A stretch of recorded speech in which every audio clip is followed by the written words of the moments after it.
I'm Caroline, and I'm here to state the facts about smoking in hopes to convince you that smoking is a horrible habit and it's bad for your health in many ways, and it's bad for everybody else around you. Any literature you read on the internet or in magazines states that smoking is so dangerous in many ways, and there are many risks that come with smoking. There's no good literature about smoking. No matter how you smoke it, it's dangerous. Healthline.com states that there are 600 ingredients in a cigarette, and that those 600 ingredients generate 7,000 chemicals. And out of 7,000, 69 of those chemicals are poisonous, and they're linked to cancer. The Centers for Disease Control say that smoking is the most preventable disease in the United States. Be Tobacco Free also states that 9 out of 10 smokers start before age of 18, and 98% of them start by 26 years old. 480,000 people die prematurely in the United States from smoking each year. 8.6 million live with a disease from smoking, and 20 million have died since 1964. That includes the 2.5 million that have died from secondhand smoke. Smokers die 13 to 14 years earlier than non-smokers. Not only is it detrimental to your health, but it hurts your wallet. If a smoker smokes one pack a day, that averages to $2,000+ a year to smoke just one pack a day. That's not counting the people that smoke more than one pack a day. Do you realize what you could do with $2,000 extra a year? Not only it affects your health big time from your head to your toes. First is the nervous system.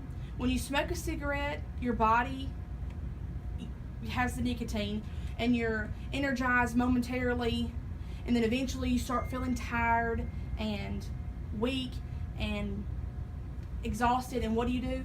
You smoke again. And nicotine withdrawals impair your brain, your cognitive brain function, and make you feel anxious, upset, depressed. And then second is the respiratory system. 8 out of 10 people die from COPD every year. COPD is chronic obstructive pulmonary disorder, and it's non-curable. There's also pneumonia, chronic bronchitis, risk for TB, and 9 out of 10 lung cancers are caused from smoking. Next is the cardiovascular system. That's your heart. Your blood vessels tighten, and it restricts blood flow. Your blood pressure rises, and the walls of your blood vessels get hard, and it causes your blood to become thick and sticky, which can cause a heart attack, a stroke, and ultimately lead to death. Next is your integumentary system. Everybody loves their hair and nails, but it causes premature graying in your hair, and it can cause your nails to become yellow. And smokefree.gov states there's such thing as smoker's face, where your skin gets dry and it loses its elasticity, and it causes stretch marks and wrinkles. Who wants those? Next is your digestive system. It increases mouth, throat, esophagus, and larynx cancer, and it has an effect on insulin. It makes your body become insulin resistant, which can ultimately lead to type 2 diabetes in smokers. Next is your eyes and your ears. There's macular degeneration that's caused by smoking, cataracts, and the optic nerve, and it can ultimately lead to blindness, and all of those are irreversible. It also destroys the cochlea in your ear, and it can lead to you becoming deaf. And then the next is the skeletal system. It decreases bone density, and it causes the older men and women to have bone loss. Then there's sexuality and reproductive system. It alters the blood flow to the genitalia, and it decreases the hormones in men and women. We're automatically at risk for any kind of disease anyway, genetically, like heart disease, heart attacks. They run in people's family. So why put yourself at more risk by smoking?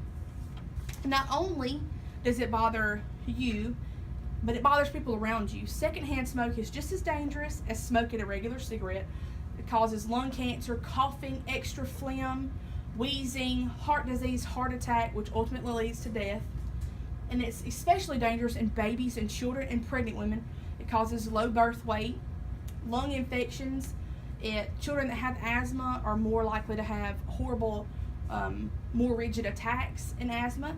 It also increases the risk for SIDS in infants.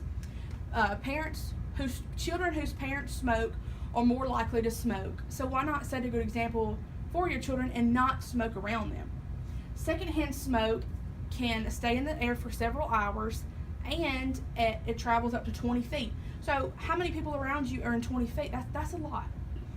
If you don't smoke, there are ways to protect your family by not taking your family to environments that do smoke, making sure your daycare workers for your children don't smoke, and most important is teaching your children the risk of smoking. Smoking is not worth it. It's not worth the risk. It's not worth leaving this earth prematurely and early.